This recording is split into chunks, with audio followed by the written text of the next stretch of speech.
Today's scripture is Exodus 16, 1 through 18.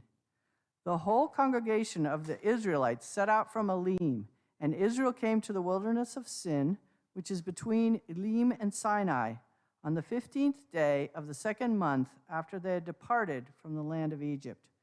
The whole congregation of the Israelites complained against Moses and Aaron in the wilderness. The Israelites said to them, "If only we had died by the hand of the Lord in the land of Egypt, when we sat by the flesh pots and ate our fill of bread. For you have brought us out into this wilderness to kill this whole assembly with hunger." Then the Lord said to Moses, "I am going to rain bread from heaven for you, and each day the people shall go out and gather enough for that day.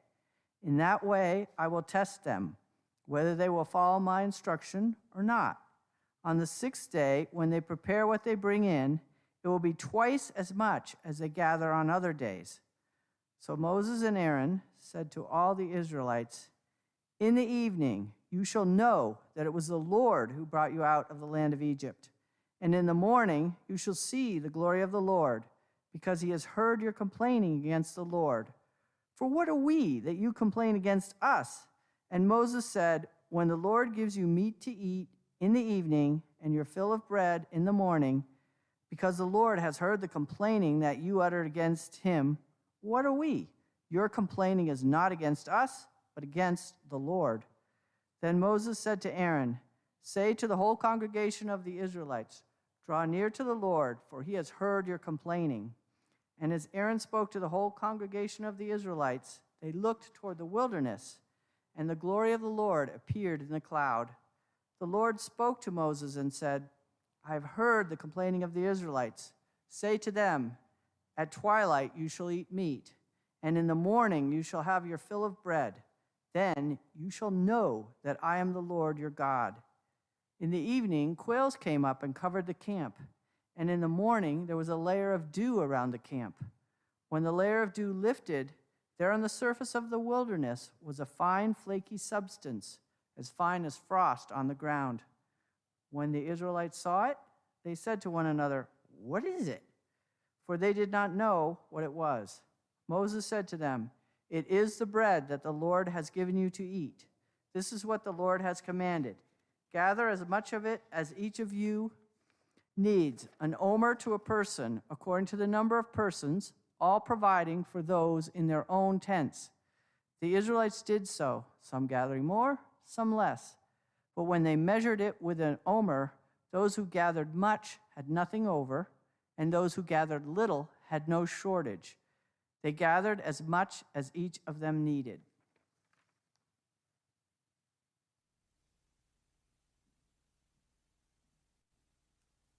Thank you, Nancy. As we continue to explore what it means for us to have a place at the table in God's kingdom, it's fitting to not just look at who is sitting around the table with us, but also what is being served. What's on the plate in front of us? What's our main course? And how does it nourish us or feed us on our journey? Take a moment and imagine your favorite dish in the world. This might make you hungry if you haven't had dinner yet.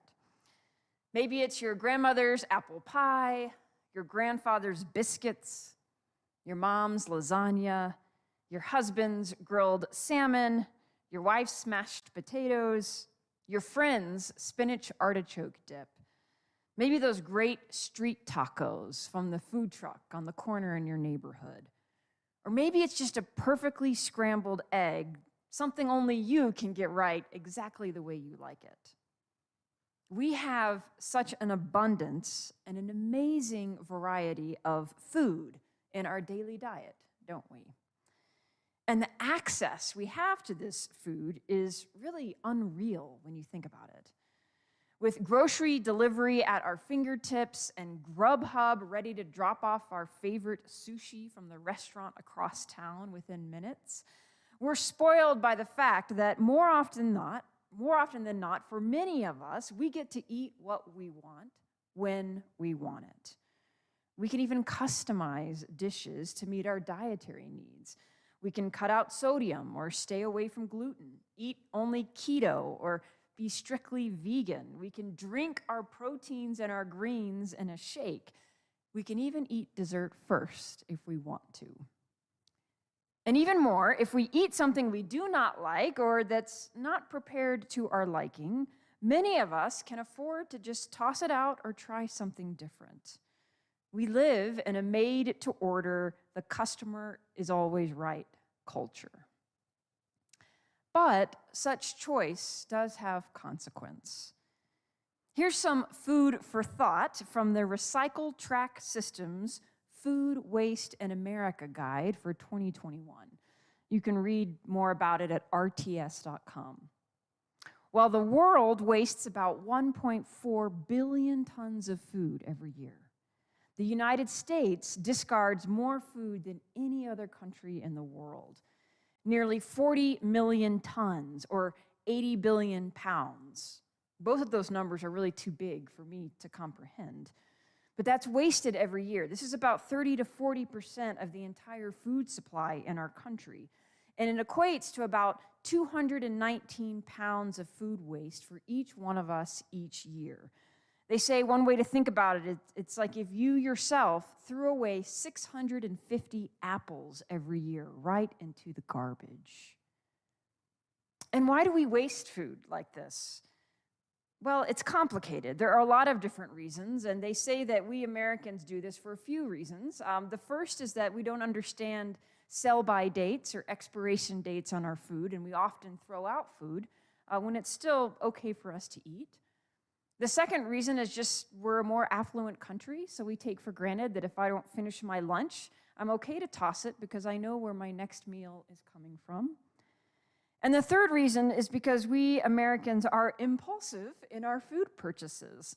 We're not great at assessing how much food is required for a situation, or maybe we buy extra food that we never really eat because, heaven forbid, we host that party.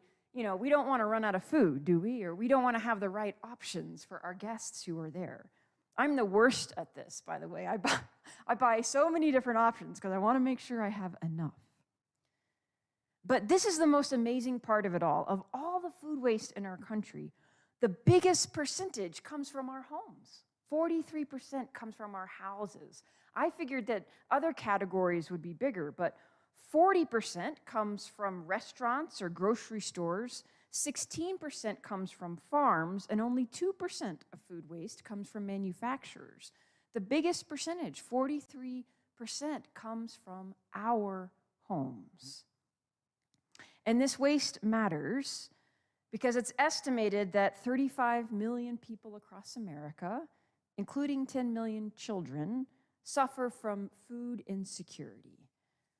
And those were pre-COVID numbers. By the end of 2021, that number is going to increase by 15 million, they predict, bringing us to 50 million Americans who face food scarcity. And globally, 9% of the population of the world goes to bed hungry. 690 million people. Those are numbers I can not really comprehend, especially given the way that I have easy access to food and I'm able to eat when I want and what I want.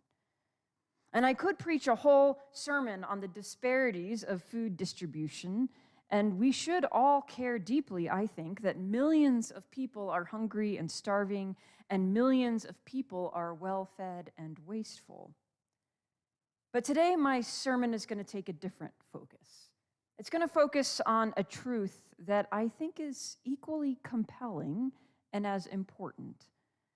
And it's that I would venture to say that very few of us truly know when we are satiated or satisfied. We tend to eat too much, or we deprive ourselves by eating too little. We've forgotten what it feels like to eat just enough.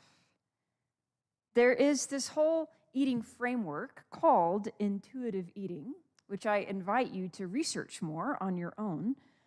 But essentially, it's a philosophy that invites us to be in tune with our minds and hearts and our bodies and to really listen for the natural cues we have within us to tell us when we are hungry, what we're craving, what our bodies need for energy, and when we're full. When we're infants, we intuitively know that we're hungry, and so we cry and we receive food. And when we're full, we pull away and we stop receiving food. But at some point, as we grow up out of that infant stage into childhood and teenagers and adulthood, we start receiving different food messages and sometimes start equating emotions with food, or we pair behaviors with food, or we think of food as a punishment or a reward, or we think of body types as relating to the different kinds of foods we eat. And all of a sudden, we're not eating because we're hungry or because we need to nourish ourselves, but because of these cultural norms and expectations. So you might have had this experience. You'll force down a food that you hate when you're a kid because you're told you can't leave the table until you clean your plate. Or maybe you have a really beloved relative who's made their favorite casserole at the holidays and they just really want you to have that second portion, and you take it because you want to make them happy even when you're stuffed. Or maybe you skip a meal because a coach says you need to lose weight. All this to say, many of us, I think, have lost touch with what it means to be truly satiated or satisfied, to eat the perfect amount, not too much, not too little, to not be deprived, to not be overstuffed, but just be satisfied with enough. Now, the economy of God's kingdom operates with this value of enough for all. But we are far from that economy, aren't we? Life either leaves us wanting because we feel that we don't have enough, or that we ourselves aren't enough. Or life is just too much for us to handle because, well, if you look at the world, everything feels like a little too much right now. You see, what is true for food, there was something on the road back there on Hampden. What is true for food is true for so many areas of our lives, right? Whether we're talking about how we intake social media or TV and sports, or maybe the insane hours that we work, or the things that we do that are, obligations for our family or joys for our family, they all crowd our lives. It can all be a lot. And many of us struggle with lives that feel like too much, or lives that feel like we have too little in other areas. Physically and mentally, we can get exhausted by life, and spiritually and emotionally, we can be starved for true meaning. We're starving for purpose, for hope, for a sense that our lives contribute to something beyond just ourselves. And sometimes, especially when everything in our lives is not going according to our plan, we wonder if there is a God at all. And we wonder if there is a God, why that God is not answering our prayers how we want God to. And I think this is because we often equate God's presence or God's provision in our lives as something that happens when things are going well, right? If life is good and I'm not suffering too much and me and my family, we're doing okay, then yeah, God is watching over me and my faith is strong. But the minute I get stressed out, or the minute that diagnosis comes that shatters my world, or that tension with a family member crops up again, or the minute I lose my job or get lost in the anxieties of the world, well then, that is the moment that I begin to wonder, where is God? And why isn't God doing for me what I need and what I want God to do? Distress in any form causes doubt to creep in. Now, I've talked before at Calvary and other settings about how God is not a vending machine, but it's worth being reminded of this metaphor again. This is the idea where, if we just put a little faith or the right words of a prayer into the proverbial divine vending machine, as if it was a kind of faith currency, then we could pick out our desired answer prayer response from the selection, right? B5, cure my disease. D3, make my son understand me. Or E6, let's have some world peace, right? And then the answer would come out as this nice pre-packaged thing, all wrapped up in a neat and tidy package. Wouldn't that be nice? But that's not how God works. And no matter how much we want God to work that way, no matter how much we yell at God and shake the proverbial divine vending machine, trying to get our request out of it, it's never going to yield the pre-packaged answer we want. Because God is not a vending machine.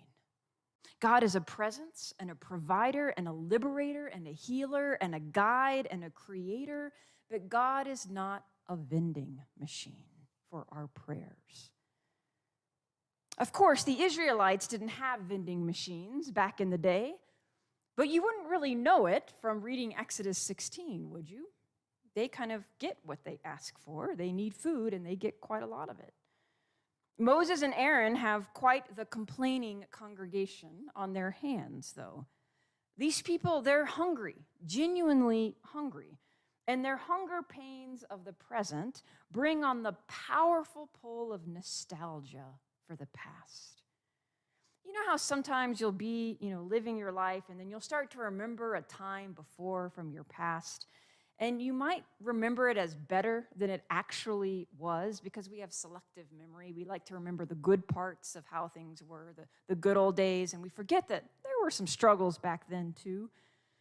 Well, I think we do that because we realize that at least back then, we knew what to expect. We knew how to navigate that situation. But sometimes when we're in the present moment, everything feels complicated and different just because it's unfamiliar. And so nostalgia creeps in, and it's this feeling of longing for what we knew at one time, longing for a time when we knew how to navigate life in a certain way, longing for the past or a certain way how we remembered the past, whether that was how it actually happened or not. And this is what the Israelites are kind of caught in right now. They're wondering, maybe things back in Egypt weren't that bad. There was a lot of food there, after all. Never mind the fact that they were the enslaved ones gathering and creating the food to feed everyone else. You see, Moses and Aaron, they're the Israelite leaders. And in this moment, they're trying to get the people to remember God's guidance and provision. After all, God had just led the people through the Red Sea, escaping the bonds of slavery, coming to this land that would be the promised land for them, a whole new way of being in the world. It's the miracle of all miracles. And it was this amazing community experience that they experienced together. And at first, having gotten through the plagues and the Passover and the passage through the Red Sea, they are celebrating, right? Moses and Miriam in the chapter before this, they are leading this parade of song and dance, tambourines and all. Things are seeming quite peachy for them. But almost before the praises even die down, reality sets in. The Israelites, they have no idea where they are. They don't know where they're going. They don't know how they're going to get there. They don't know how long the journey will last. And they certainly don't know what life is going to be like once they get there. Have you ever felt this way before in your life? Perhaps on the cusp of a big change. I think that moments of feeling all of a sudden lost after a season of celebration are not that uncommon.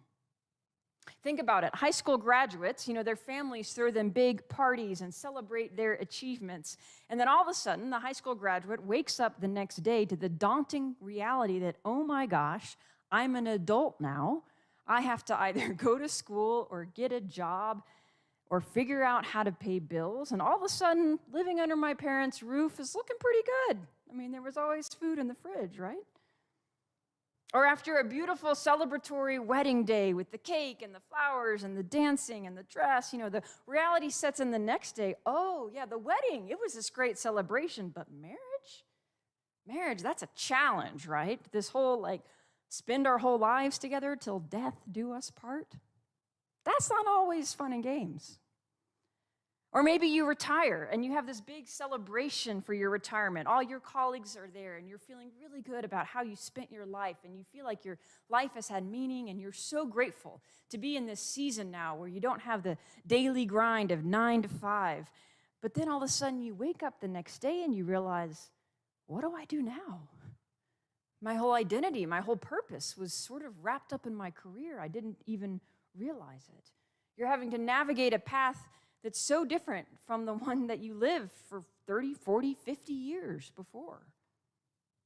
You see, the Israelites are full of celebration until the reality of the wilderness sets in and they feel their hunger pains and their lostness and their disorientation.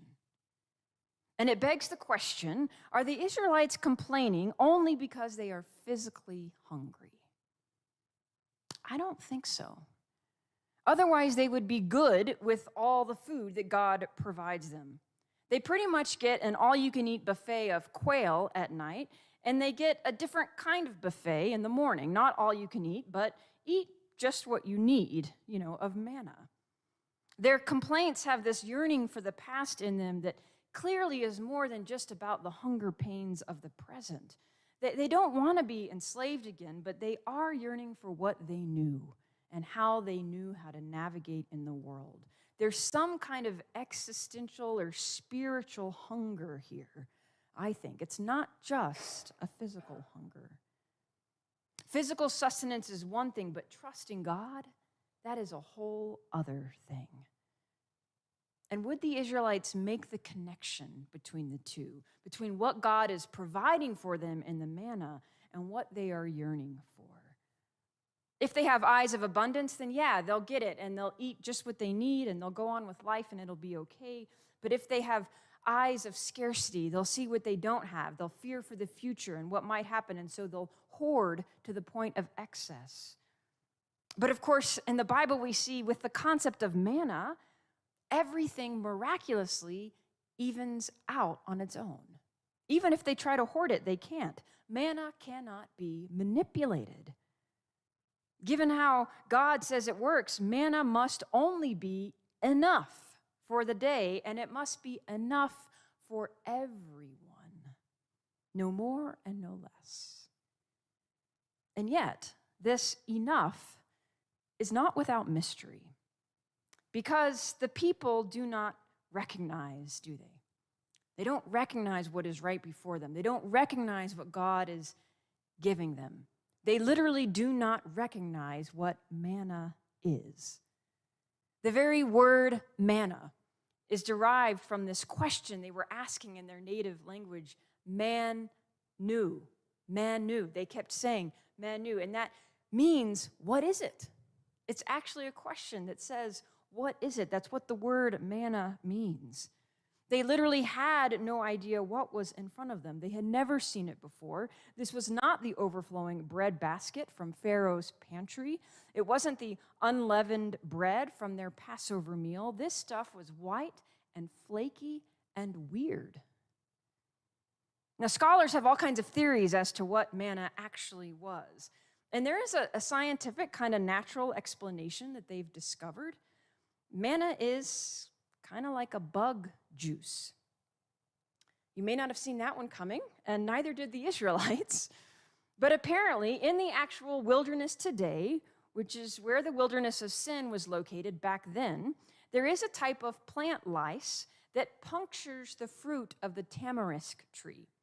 And after it does that, those same lice excrete a substance from this tree juice, and it's yellowish or white, it's kind of flaky, and it can ball up and clump together. And this substance has a sweet taste. It actually has carbohydrates and sugar in it. And it's there in the cool of the morning with the dew, but it disappears by the end of the day. In fact, if it stays around too long, it will rot, or ants will come and eat it. And there are actually Bedouin shepherds still today in these areas who collect this manna and bake it into a sort of bread, and they call it manna. Now, you might be saying, Pastor Ann, you just took the miracle out of my manna. That's not fun. But does manna have to come out of nowhere to be a miracle? Maybe the miracle is that God heard the complaining of the hungry people and God fed them with bug juice, with a food they would have never thought to eat themselves, that they did not even recognize as food. You see, is the miracle the substance itself, or is the miracle our ability to recognize the one who provides the substance for us? Preacher Barbara Brown Taylor says, how you answer those questions has a lot to do with how you sense God's presence in your life. If your manna has to drop straight out of heaven looking like a perfect loaf of butter-crusted bread, then chances are you're going to go hungry a lot. When you do not get the miracle you're praying for, she says, you're going to think that God is ignoring you or punishing you, or worse yet, that God is not there. And you're going to start comparing your life to the lives of other people, wondering why they have more. But meanwhile, you're going to miss a lot of other things that God is doing for you because they are right there before you, hidden in the ordinary. And so if you're willing to look at everything that comes your way as potentially coming to you from God, then there will be no end to the manna in your life. Bug juice will be manna. A can of beans will be manna, she says. Nothing will be too ordinary to remind you of God and God's provision. You see, as they seek to find their place at the table in this unknown land that is supposedly full of promises, the Israelites are learning that God feeds us with the ordinary stuff of life. God meets us in the ordinary and in the unrecognizable. They didn't even know what manna was at first. How much stuff is right before us, maybe even piling up on the plate in front of us, that we don't recognize as the stuff that God is waiting to make into a miracle for us, to make into a provision for us that can nourish us. Perhaps when we're in those unknown, flaky, sticky, unfamiliar places in our lives, that is when we need to yearn for manna to be our main course. Because in gathering what we need, no more or no less, and trusting that that will be enough, even when we don't know what that is, we start to rely more on faith than on our fears about what will or won't be. Manna makes us let go of control. No one said it was easy to swallow. So this last point is just food for thought. Because if manna literally means, what is it? If manna is literally a question, then it could be said that to allow manna to be our main course in life means to allow a question to reside at the center of our plates, at the center of our place at the table, so to speak. To allow a question to hover at the center of our spiritual hunger instead of a pre-packaged answer from a non-existent vending machine God. To have manna as our main course may mean that curiosity is the food that nourishes us more so than complaint. What does it mean to be curious, spiritually speaking, about our life's circumstances and how God is showing up in the midst of it all? This week, try making manna your main course. Trust that what is before you is enough, and that what you do not recognize as food today might just become the fortitude of faith that will get you through your tomorrow. Amen.